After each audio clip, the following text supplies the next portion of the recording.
සුබ දවසක් වේවා ඔබ සියලු දෙනාටම. අද අපි ඉගෙන ගන්න යන්නේ දෙමළ භාෂාවේ තියෙන මිශ්‍ර අක්ෂර. අපි කලින් වීඩියෝ වල ඉගෙන ගත්තා දෙමළ භාෂාවේ තියෙන ස්වර අක්ෂර හා ව්‍යංජන අක්ෂර. අද ඉගෙන ගන්න තියෙන්නේ ඒ ස්වර අක්ෂර හා ව්‍යංජන අක්ෂර එකතු වෙලා හැදෙන මිශ්‍ර අකුරු ටික. එතකොට දෙමළ භාෂාවේ මිශ්‍ර අක්ෂර තියෙනවා 216ක් අපිට හඳුනා ගන්න පුළුවන්. මිශ්‍ර අක්ෂර වලට දෙමළ භාෂාවේ කියනවා උයිර් මෙයි එලුත්තුක්කල් කියලා. උයිර් මෙයි එලුත්තුක්කල් කියනවා මිශ්‍ර අක්ෂර. මිශ්‍ර අක්ෂර තියෙනවා 216ක්. හරි. අපි බලමු පළවෙනි අකුර. හරි. අපි බලමු පළවෙනි මිශ්‍ර අකුරු ටික කොහොමද හදාගන්නේ කියලා. පළවෙනි ව්‍යංජන අක්ෂරය තියෙනවා අල් කයන්න. ඔයාලට මතක ඇති කලින් වීඩියෝ එකේදී අපි ඉගෙන ගත්ත අල් කයන්න කොහොමද ලියන්නේ කියලා. එතකොට මේ කයන්න අපිට උක් අකුර කියන ව්‍යංජන අක්ෂරයට අපිට ස්වර අකුර පළවෙනි අපේ ස්වර අකුර අයන්න ඒ ස්වර අකුර එකතු වුණාට පස්සේ උක් අකුරට අයන්න එකතු වුණාට පස්සේ අපිට හදා ගන්න පුළුවන් ක කියන අකුර උක් ක. තව දෙයක් තමයි මේ අකුර හල් වෙලා තියෙනකොට අනිවාර්යයෙන්ම අල් කයන්න විතරයි. අනිත් හැම අවස්ථාවකදීම අපිට ගන්න පුළුවන් කයන්නට ඒ වගේම ගයන්නට හා හයන්නට. ඔන්න ඔය අකුරු තුනට අපිට ගන්න පුළුවන්. දෙවැනි මිශ්‍ර අකුර තමයි අල් කයන්නට ආකුර එකතු වුණාම ආ කියන සර අකුර උක් අකුරට ආ එකතු වුණා උක් ආ කා කියලා හැදෙනවා. එතකොට කා අකුර අපි ලියන්නේ කලින් ලියපු කයන්නට පිටිපස්සෙන් ඇලපිල්ල දාන්න තියෙන්නේ. දෙමළ භාෂාවේ ඇලපිල්ල මෙන්න මේ විදිහට තමයි දාන්නේ. කා. එතකොට අපිට හදාගන්න පුළුවන් සිංහල අකුරු කා අකුර ඒ වගේම ගා අකුර හා අකුර ඔන්න ඔය අකුරු තුන අපිට හදාගන්න පුළුවන්. හරි. ඔන්න දැන් ඉගෙන ගත්ත අයන්න ආයන්න ඊට පස්සේ තියෙන්නේ ඉයන්න පාවිච්චි කරලා කියන්න හදාගන්න විදිය. උක් ඊ කී. කයන්න ලියලා අපිට ඒක උඩින් කෙටි ස්පිල්ල දාන්න තියෙන්නේ. කෙටි ස්පිල්ල දාන්න මෙන්න මේ විදියට. එතකොට අපිට එනවා අකුරු ටික කියන්න ගි අකුර ඒ වගේම හියන්න. ඔන්න ඔය අකුරු තුනත් අපිට හදාගන්න පුළුවන්. ඊට පස්සේ එනවා අපිට මුලින්ම ලිව්ව කයන්න ඊට පස්සේ කා අකුර කියන්න ඊට පස්සේ එනවා කී අකුර. ඒක හැදෙන්නේ උක් අල් කයන්නට ඊ කියන ස්වර අකුර එකතු වෙලා කී කියන අකුර හැදෙනවා. ඒක අපි දාන්නේ කයන්න ලියලා ඒකේ කෙටි ස්පිල්ල මෙන්න මේ විදිහට දාන්න තියෙන්නේ කී අකුර. අපිට හදාගන්න පුළුවන් එකෙන් කී ගී හී ඔන්න ඔය අකුරු තුන අපිට හදාගන්න පුළුවන්. ඊළඟ අකුර තමයි කුයන්න. අපි බලමු කුයන්න හැදෙන්නේ මොන අකුර එකතු වෙලාද කියලා. උක්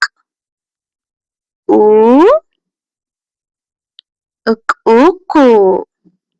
කයන්න ලියලා කෙටි පාපිල්ල දාන්න තියෙන්නේ මෙන්න මේ විදිහට ඉස්සරහට වක්‍රාකාරව දාන්න තියෙන්නේ.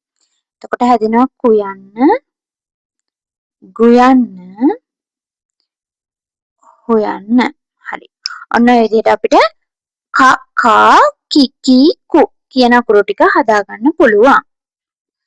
අපි බලමු ඊළඟට කූ අකුර කොහොමද හදාගන්නේ කියලා. කූ අකුරෙන් එතකොට උක් අකුරට ඌ අකුර එකතු වුණාම තමයි කූ අකුර හැදෙන්නේ. උක් ඌ කූ. මෙන්න මේ විදිහට තමයි එතකොට කූ අකුර අපි ලියන්නේ. කයන්න අරගෙන එතනින් මේ වගේ පොඩියට ඌ අකුර හැඩයට දාන්න තියෙන කූ අකුර. එතකොට කූ ගූ හූ කියන අකුරු ටික අපිට හදාගන්න පුළුවන්. ඊට පස්සේ කූ අකුරෙන් පස්සේ එනවා කියන්න. අපි බලමු කොහොමද මේ කියන්න ලියන්නේ කියලා. උක්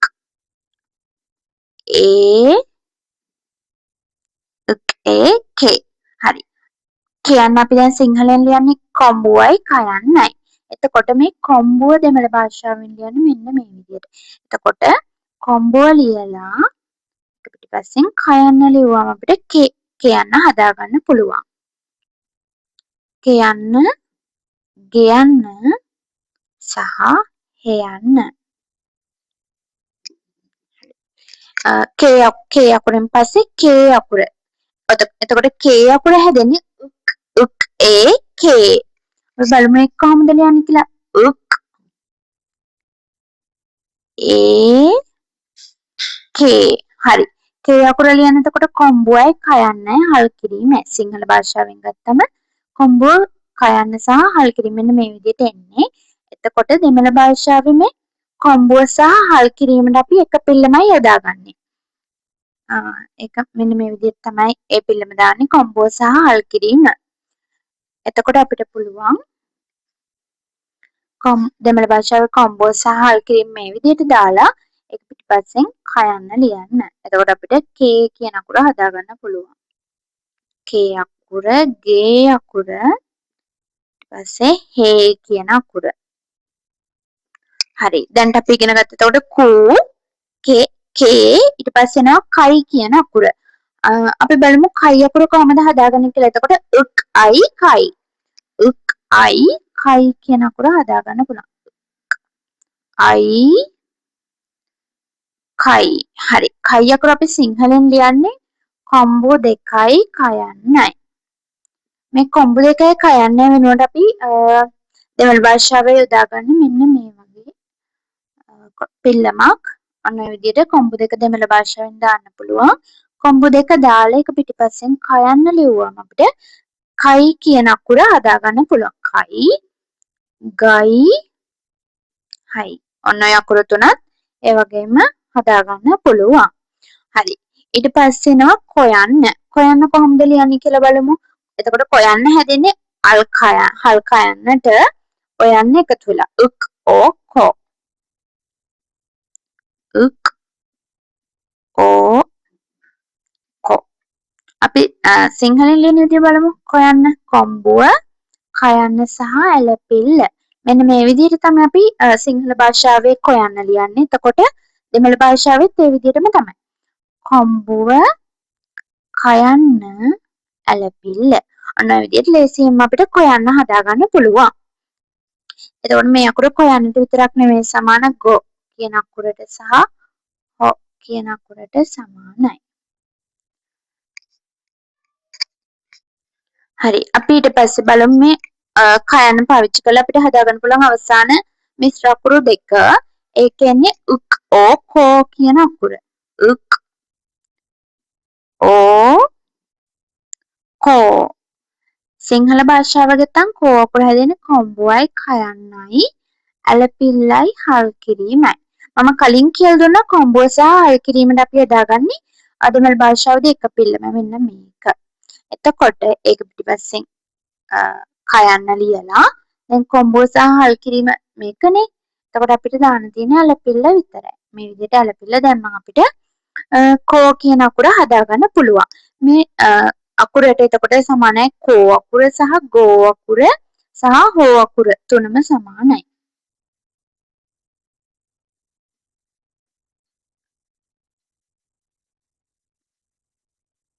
හරි. අවසාන මිශ්‍ර අකුර තමයි කව් කියන අකුර උක්. ඒක හැදෙන්නේ මේ විදිහට. උක් අව් කව්. සිංහලෙන් අපි කව් කියන අකුර ලියන්නේ කොම්බුවයි කයන්නයි ගයනු කිත්තයි. හරි. මේ විදිහටම දෙමළ අකුරු ටිකත් ලිව්වම හරි. අපි බලමු කොම්බුව කයන්න ගයනු කිත්ත. අන්න විදිහට ලියන්න තියෙන්නේ. කොම්බුව කයන්න සහ ගයනු කිත්ත ලිව්වම අපිට කව් කියන අකුර ලේසියෙන්ම හදාගන්න පුළුවන්. කව් අනිත් අකුර එතකොට ගව් හව් ඔන්න ඔය අකුරු ටිකට සමානයි.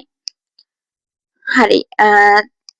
අපි ඔන්න ඉගෙන ගත්තේ එහෙනම් හල් කයන්න කොහොමද ස්වර අකුරු 12ත් එක්ක එකතු වුණාම මිශ්‍ර අකුරු 12 හදාගන්නේ කියලා. අපි ඊට පස්සේ යන දෙවන ව්‍යංජන අක්ෂරය උච්ච අකුර එකේ ඡයන්න, සයන්න සහ ජයන්න කියන අකුරු තුනම සිංහල අකුරු වලට සමානයි. අපි බලමු මේක කොහොමද හදාගන්නේ කියලා. හරි. අපි බලමු දෙවන ව්‍යංජන අක්ෂරය කොහොමද ස්වර අකුරු 12ත් එක්ක එකතු වුණාම මිශ්‍ර අකුරු ටික හදාගන්නේ කියලා. එතකොට මේ විදිහට තමයි උච්ච අකුර. ඒක හල්ුණාම උච්ච අකුර විදිහට ලියනවා. එතකොට උච් අකුරට මුලින්ම එකතු කරනවා අයන්න. උච් ආ ච උච් ච මේ අකුරේදී මේක හල්ුණාම විතරයි උච් අකුර වෙන්නේ. අනිත් අවස්ථාවලදී චයන්න සයන්න සජයන්නත් අපිට ගන්න පුළුවන්. හරි. ච ස ජ කියන අකුරු තුනට අපිට ගන්න පුළුවන්. ඊට පස්සේ බලමු උච් අකුරට ආ අකුර එකතු වුණාම කොහොමද ඒක හදාගන්නේ කියලා. උච් ආ චා. එතකොට චයන්න ලියලා ඇලපිල්ල දාන්න තියෙන්නේ. චා අකුර. චා සා. ඔය විදිහට අපිට හදාගන්න පුළුවන්. චා සා ජා කියන අකුරු තුනට අපිට හදාගන්න පුළුවන්. අපි බලමු ඊළඟ අකුර කොහොමද හදාගන්නේ කියලා. එතකොට ඒකෙන්නේ උච් අකුරට තුන්වෙනි සර අකුර එනවා යන්න. උච් ඊ චි. උච් ඊ චි කියන අකුර කොහොමද හදාගන්නේ කියලා බලමු. උච් ඊ චි. එතකොට චයන්න ලියලා එකෙන් මෙතනින් කෙටි ස්පෙල්ල දාන්න තියෙන්නේ.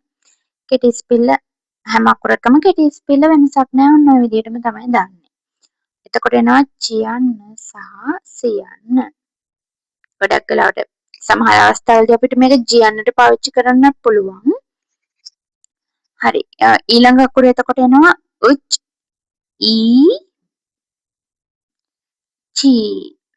ඒ අකුර හදාගන්නේ චයන්නට දීර්ඝ ස්පිල්ල දාලා. දීර්ඝ ස්පිල්ල ඔන්න විදිහට දාලා අපිට චී අකුර සී අකුර හදාගන්න පුළුවන්.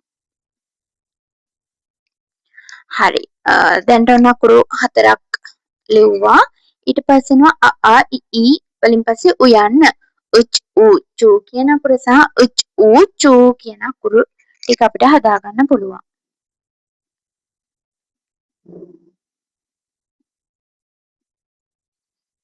හරි. මේකෙදි පොඩි වෙනසක් වෙනවා. කලින් අකුර වගේ නෙමෙයි මේකෙදි අපි යටට පොඩි ඉරක් දාන එක විතරයි කරන්නේ. එතකොට මේ අකුර චුයන්න සහ සුයන්න. ඊළඟ අකුර එනවා උච් ඌ. උච් ඌ චූ කියන අකුර. එතකොට චූ අකුර සහ සූ අකුර මේකෙදි වෙන්නේ කලින් වගේ අදාළ මේ අකුරම ලියලා ඒක සූ කරන්න මේ විදිහට වක්‍රාකාරව දාන්න තියෙන්නේ.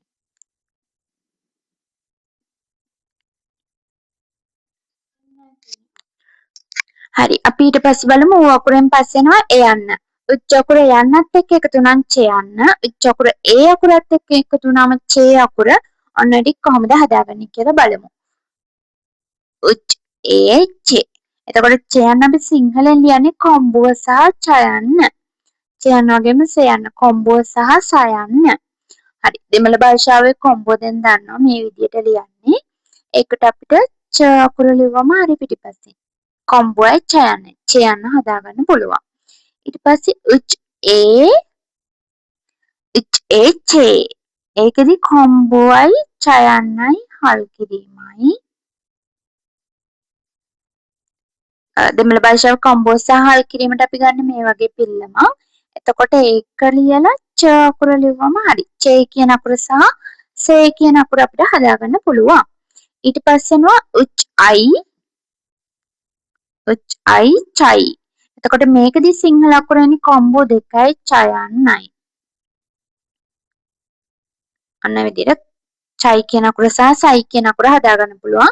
මේ කොම්බෝ දෙකට අපි දෙමළ භාෂාවේදී පාවිච්චි කරන්නේ මෙන්න මේ වගේ කොම්බෝ දෙක මේ විදිහට ලියන්නේ. ඒක ලියලා අපිට ච අකුර ලිව්වම චයි අකුර සහ සයි අකුර හදාගන්න පුළුවන්. ඊට පස්සේ එනවා ඔයන්න. උච් ඕ චෝ චොයන්න.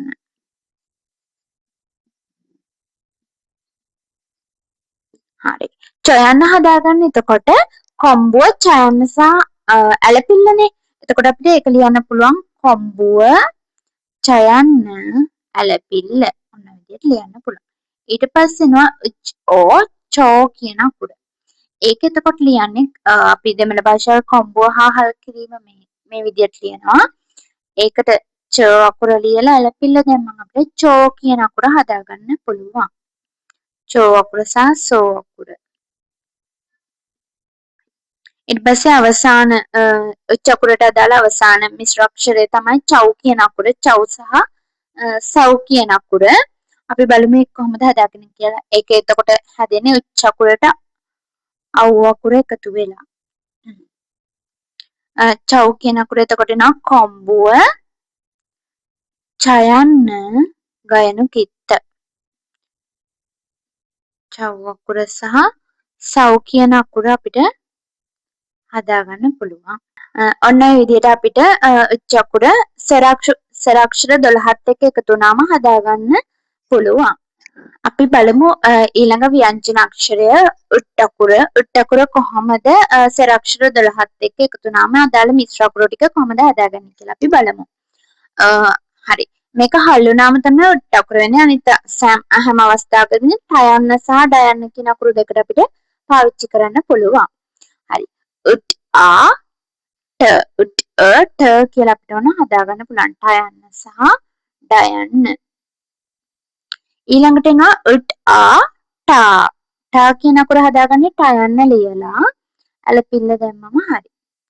ටා අකුර සහ ඩා කියන අකුර මේ විදිහට අපිට හදාගන්න පුළුවන්. ඊළඟට එනවා උට් ඊ ටී. ටියන්න තමයි ඔන්න පොඩ්ඩක් වෙනස් වෙන්නේ. ඒක අපි මතක තියාගන්න ඕනේ ටියන්න කොහොමද ලියන්නේ කියලා. ටයන්න ලියලා අපි කලින් කැටි ස්පෙල් ඉගෙන ගත්ත මේ විදිහට කොටසක් දාන්නනේ.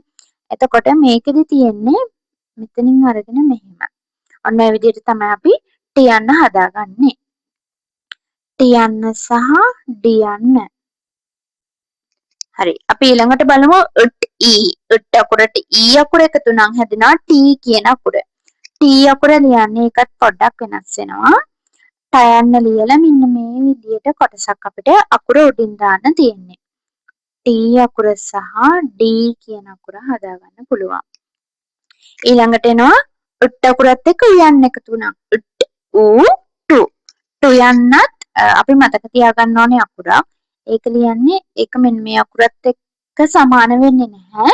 ඒක වෙනස්. මේ විදිහට ඉලක්ක කරගෙන මේ මැදින් මේ විදිහට දාන්න තියෙන්නේ ටු යන්න. ඒකත් අපි මතක තියාගන්න ඕනේ අකුරක්. ටු යන්න සහ ඩු යන්න. ඔන්න ඔය විදිහට ඔය අකුරු පහ අපිට ලියන්න පුළුවන්. අපි බලමු ඊළඟ අකුරු ටික කොහොමද ලියන්නේ කියලා.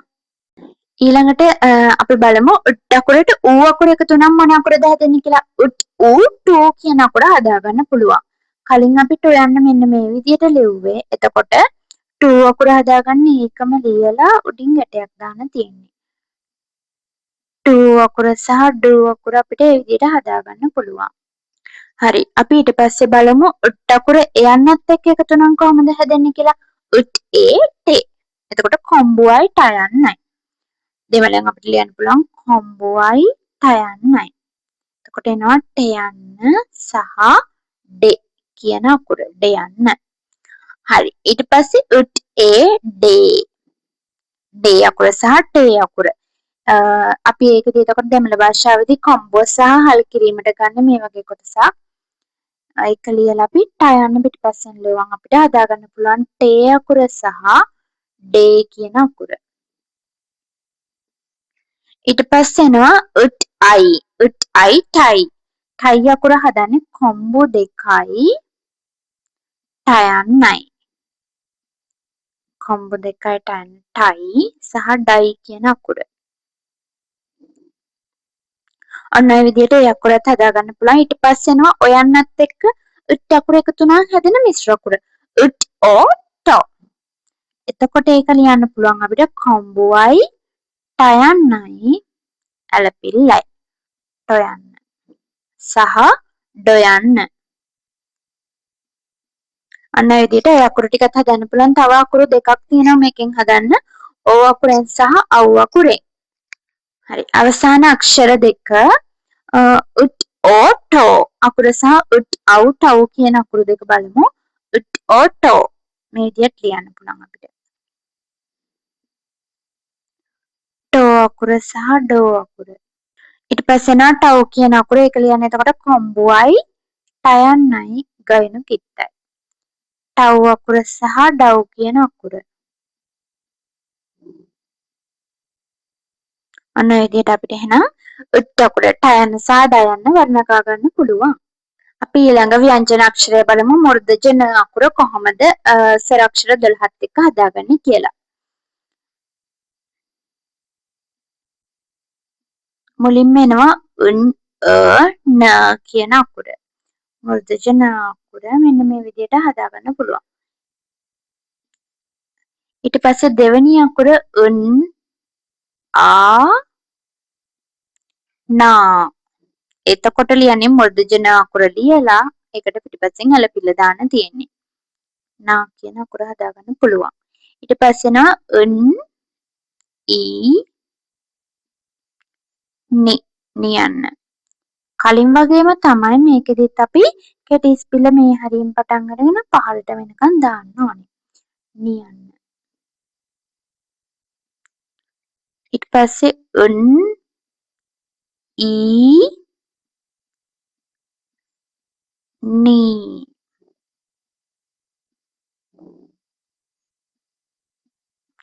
අනේ විදිහට නයන්නට මුර්ධජ න අකුරට දීර්ඝ ඉස්පිල්ල දාලා නී අකුරත් හදාගන්න පුළුවන්. ඊට පස්සේ එනවා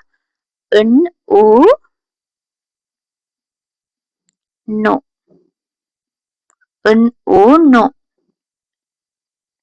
අන්න ඒ විදිහට අපිට නොයන්න හදාගන්න පුළුවන්.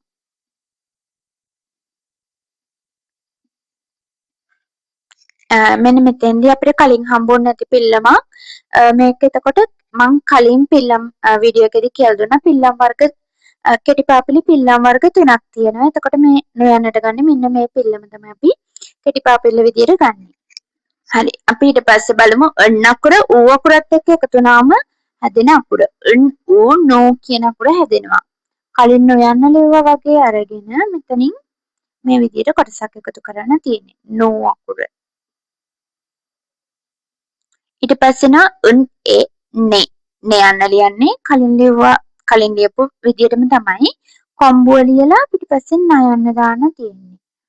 කොම්බුවයි නයන්නේ නේ. ඊට පස්සේ නේ මේ විදියට කොම්බුව සහ හල් කිරීම යොදනවා. ඊට පිටිපස්සෙන් මුර්ධජ න අකුර දාන්න තියෙන්නේ. ඊට පස්සේ අපි බලමු අයි නයි කොම්බු දෙකයි නයන්නයි. නයි කියන අකුර. ඊට පස්සේ නෝ කොම්බුවයි නයන්නයි ඇලපිල්ලයි නොයන්න.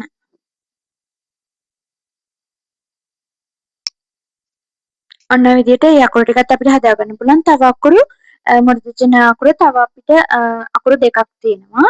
ඒ දෙකත් හැදෙන විදිය බලමු. හරි. අපි බලමු අවසාන අකුරු දෙක කොහොමද හදාගන්නේ කියලා. නෝ කියන අකුර හදාගන්න තියෙන්නේ. මේ විදිහට ඇලපිල්ල දාන්න. නෝ. ඊට පස්සේ අවසාන අකුර නව් කොම්බුව නයන්න සහ ගයනු කිත්ත. නව්.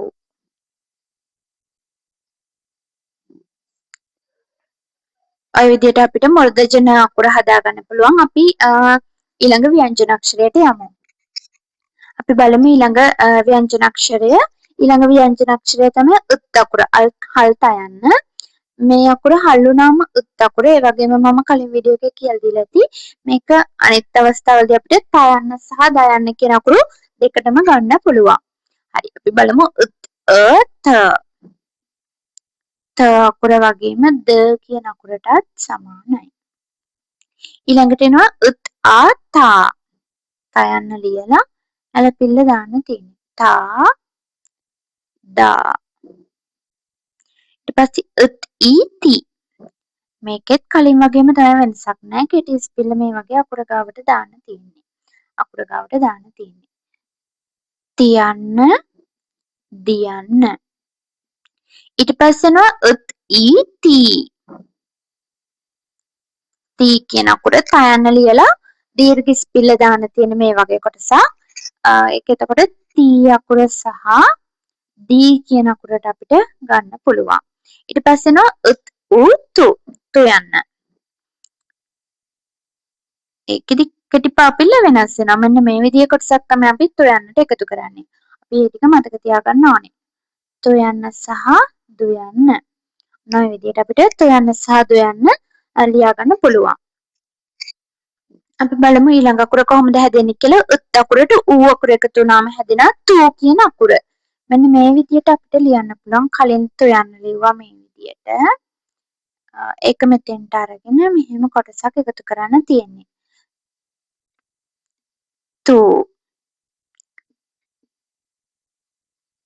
තෝ අකුර වගේම දෝ කියන අකුරටත් අපිට මේක ගන්න පුළුවන්. ඊට පස්සේ එනවා තේ. තයන්න අපි ලියන්නේ කොම්බුව තයන්න. මේක තයන්න වගේම දෙයන්නටත් සමානයි. ඊට පස්සේ බලමු තේ. කොම්බුව සහ හල් කිරීම පිටිපස්සෙන් ලියනවා තයන්න. තේ දේ. ඊට පස්සේ බලමු තයි. කොම්බු දෙකයි තයන්නයි. තයි සහ දයි කියන අකුරු දෙක. ඊට පස්සේ එනවා තොයන්න. කොම්බුවයි තයන්නයි ඇලපිල්ලයි. තොයන්න ඒ වගේම දොයන්න. ඒ විදිහට අපිට සරලවම තයන්න වර්ණනා ගන්න පුළුවන්. අවසානයේ අකුරු දෙකක් තියෙනවා තව. තෝ අකුර සහ තව් කියන අකුරු දෙක. අපි බලමු අවසාන අකුරු දෙක කොහොමද හදාගන්නේ කියලා. තෝ. එතකොට කොම්බුව සහ හල් කිරීමේ ලකුණ තයන්න ඇලපිල්ල. තෝ කියන අකුර වගේම දෝ කියන අකුරටත් සමානයි. හරි අවසාන අකුර තව්. කොම්බුවයි තයන්නයි ගයනු කිත්තයි. තව් සහ දව් කියන මේ අකුරු දෙකට අපිට මේ විදිහට යොදා ගන්න පුළුවන්. හරි අපි ඊළඟට බලමු ඊළඟ ව්‍යංජන අක්ෂරය ප අකුර. මේ අකුර හල් වෙලා තියෙන අවස්ථාවලදී අපිට හල් පයන්න තමයි යොදාගන්නේ. මේකෙත් තියෙනවා අකුරු දෙකක් පයන්න සහ බයන්න. අපි බලමු එකත් සර අක්ෂර 12ත් එක්ක එකතු වුණාම කොහොමද හදාගන්නේ කියලා. හරි අපි බලමු මේ අකුර කොහොමද හදාගන්නේ කියලා. මුලින්ම තියෙනවා එතකොට මෙතන හල් කිරීමේ ලකුණ අයින් කරලා නිකම් ප අකුර ලියන්න තියෙනවා. එක පයන්න වගේම බයන්නටත් අපි යොදා ගන්නවා. ඊළඟට තියෙනවා පයන්න ලියලා පිටිපස්සෙන් ඇලපිල්ල. පා අකුර සහ බා කියන අකුරට සමානයි.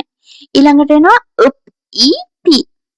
පයන්න ලියලා කෙටි ස්පිල්ල මෙන්න මේ විදිහට දාන්න තියෙන අකුර ගාවට එනකම්. පියන්න සහ බියන්න. ඊළඟට එනවා ඒක දාන්න තියෙන්නේ මේ විදිහට දීර්ඝ ස්පිල්ල P අකුර සහ B කියන අකුරට අපිට යොදා ගන්න පුළුවන්. ඊට පස්සේ එනවා මේක තමයි වෙනස් වෙන්නේ. එතකොට පයන්නට අපි යොදාගන්නේ යටට මේ විදිහට ඉරක් පුයන්න. පුයන්න සහ බොයන්න. ඊළඟ අකුර පුයන්න ලියලා මේ විදිහට කොටසක් එකතු කරන්න තියෙන්නේ පූ අකුර. ඒ වගේම මේක බෝ කියන අකුරටත් සමානයි. ඔය විදිහට අපිට අකුරු 6 ලියන්න පුළුවන්. අපි බලමු ඉතුරු අකුරු 6 කොහොමද ලියන්නේ කියලා. අපි බලමු ඉතුරු අකුරු 6 පයන්න පාවිච්චි කරලා ඉතුරු අකුරු 6 හදාගන්න විදිය. එතන මුලින්ම තියෙනවා පයන්න ලියන්නේ අපි කොම්බුවයි පයන්නයි. පයන්නට වගේම බයන්නටත් සමානයි. ඊළඟට එනවා එතකොට මෙතෙන්දී අපිට ඕන වෙන්නේ කොම්බුව සහ හල් කිරීම. මේ ලකුණ. ඒක ලියලා පයන්න ලියන්න තියෙන්නේ. බේ. ඊළඟට එනවා පයි කියන අකුර. එතකොට කොම්බු දෙකයි පයන්නයි. පයි ඒ වගේම බයි.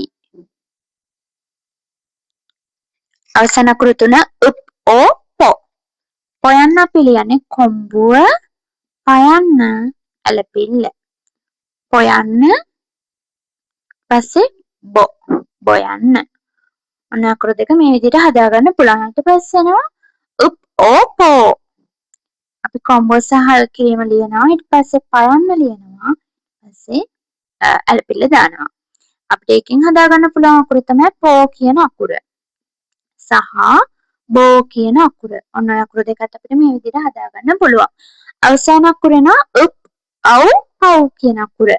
ඒක අපි හදාගන්නේ කොම්බුව, පයන්න සහ ගයනු කිත්ත. පව් ඒ වගේම බව් කියන අකුරු දෙක අපිට ඔන්න ඔය විදිහට හදාගන්න පුළුවන්. අපි මේ වීඩියෝ එක තුළින් ඉගෙන ගත්තේ මේ ව්‍යංජන අක්ෂර 6 ස්වර අක්ෂර 12ත් එක්ක එකතු වුණාම කොහොමද වර්ණගන්නේ කියලා. අපි ඉතිරි ව්‍යංජන අක්ෂර ටික ඊළඟ වීඩියෝ එකෙන් ඉගෙන ගනිමු.